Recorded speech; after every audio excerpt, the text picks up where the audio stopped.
Welcome back to Giant Monster Games. My name is Adrian. We are playing Soul Sisters, the human variant. We won the die roll. We are playing first, and this is, we're going to keep it, but it's a really weird opening hand. it's very weird. Normally, I wouldn't want to keep a hand with 3 Soul Sisters in it, but we do have a variety of land, and we can, yeah, we're gonna do it. We're gonna do it. It's a weird opening hand. Usually, I would want one of my my humans, so either Champion of the Parish or Thalia's Lieutenant. Don't have either of them, not the end of the world. Or an Ajani's Pridemate would be fantastic, but I don't have any of those either. What are we playing against today? Ooh. Could be Elves. Could be Elves. Elves is an interesting deck against us. Oh, Johnny's Pridemate. What do you know? Who would have guessed? Well, we're going to have to hold up our Lightning Helix in case he plays one of his Elf Lords. So that's a thing. We could obviously swing with the Soul Warden. Actually, we will swing in the Soul Warden. Because we have other ones in our hand right now. And I would rather trade with him if he wants to trade with the Elvish Mystic. I'd rather him trade with it, thinking like, oh, I got to get rid of his life gain engine because we have 2 more pieces of life gain engine right now. So the idea, the simple idea I have, mostly because it puts him off mana, which means he can't turn to Elvish Archdruid if he is playing Elves. Oh, there you go. Which is good. I don't really want to deal with the turn 2 Elvish Archdruid, assuming we're playing against Elves. Mind you, there could be just another ramp. Could be some ramp deck we're playing against. Could be Stompy. Could be Mono Green Control, technically. I'm just drinking my morning coffee here because I'm recording this in the morning. There's another Elvish Mystic. Fine. Thalia's Lieutenant. Fortunately, Thalia's Lieutenant does not play well with Johnny's Pridemate. Tis sad.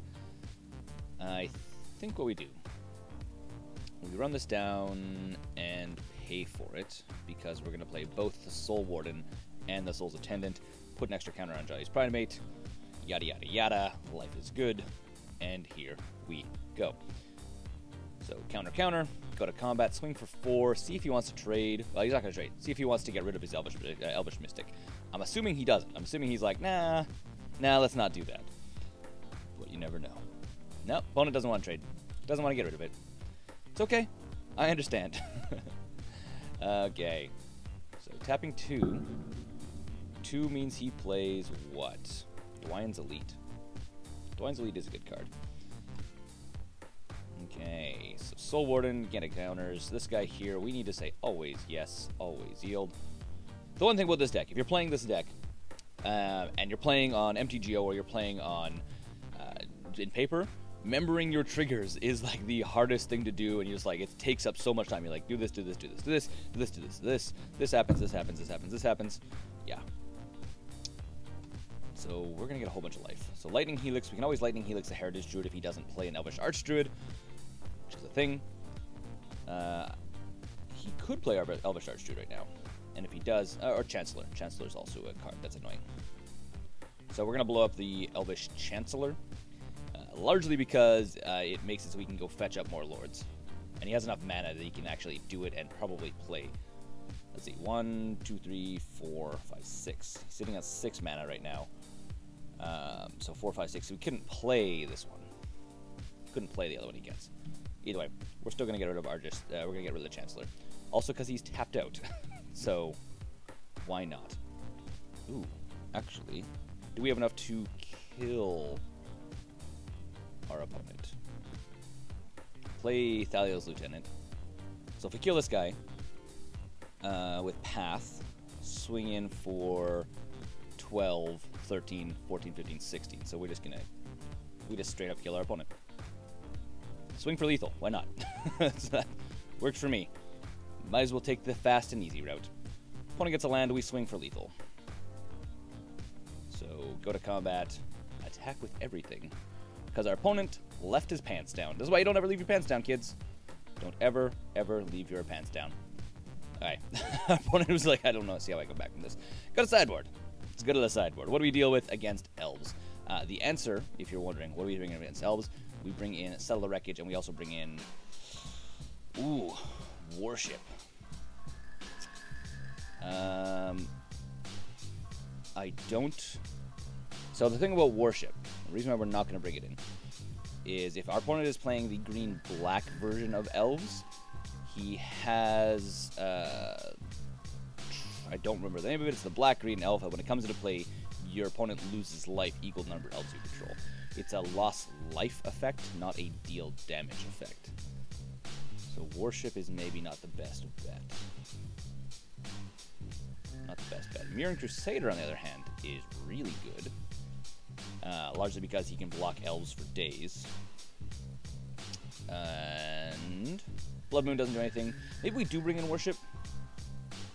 We do bring in Worship. That means he kind of has to come. He has to bring that guy in. Because he may be faster than us in a normal world. Maybe. Maybe not. Taking out Oblivion Ring. Taking out a single Ranger of Eos. Ranger of Eos is great. Thalia. The argument to leave. I'm gonna leave one Thalia in, because she does have first strike. She also does, if we have her in play, she does make it so the Collected Company is costing a little bit more. And I think we just run her back like that. I mean, we could bring in Impact Tremors. I don't think it's going to be fast enough in an elf matchup because they're going to try and race us down. So that's not a thing to do. Scariness. As far as this as an opening hand, this is good. This is actually a very good opening hand. Largely because we're going to go Champion of the Parish turn 1. Or do I go Soul Warden turn 1? If I go Soul Warden turn 1, Champion of the Parish turn 2, along with Norin the Wary on turn 2.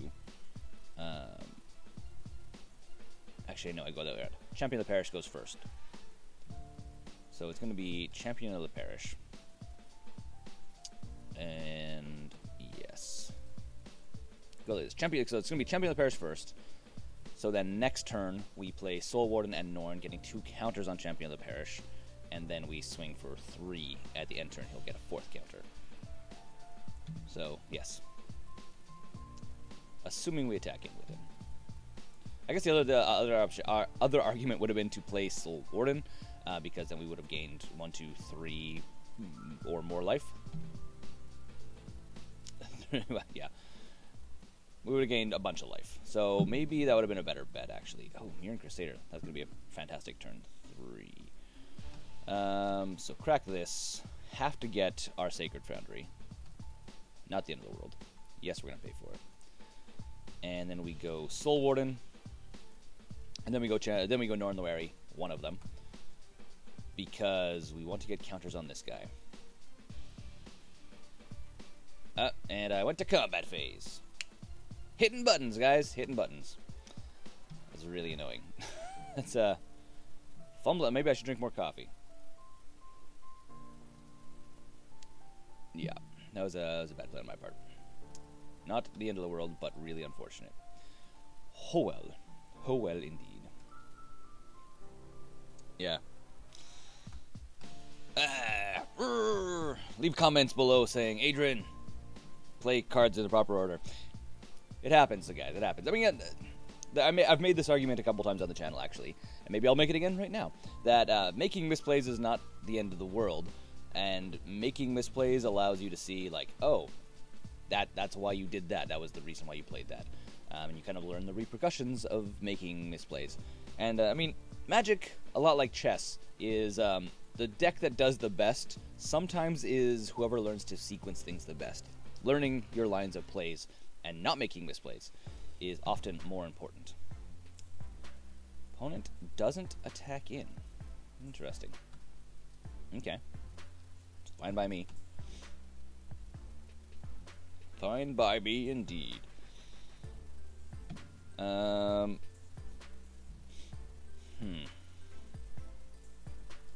So we have a couple options. We can play Mirran Crusader. Mirran Crusader doesn't...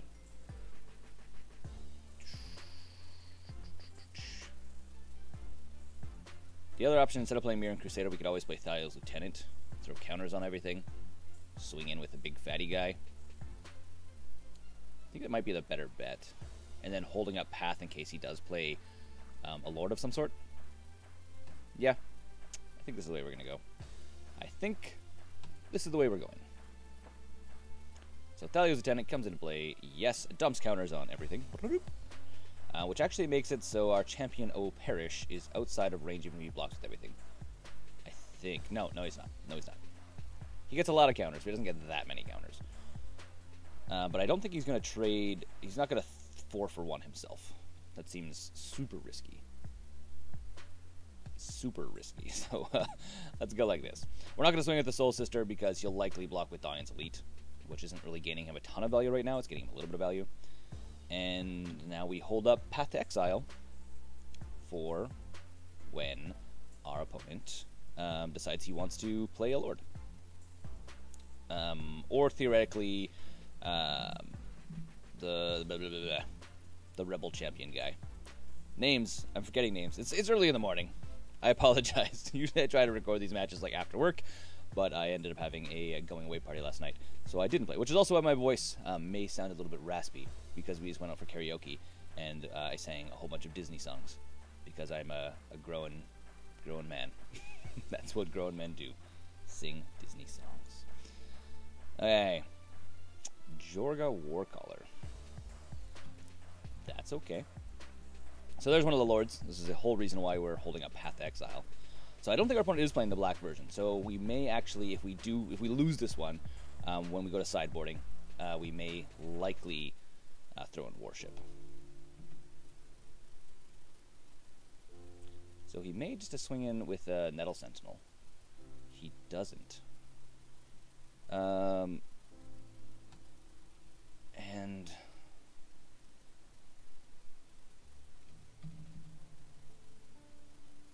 do I path now?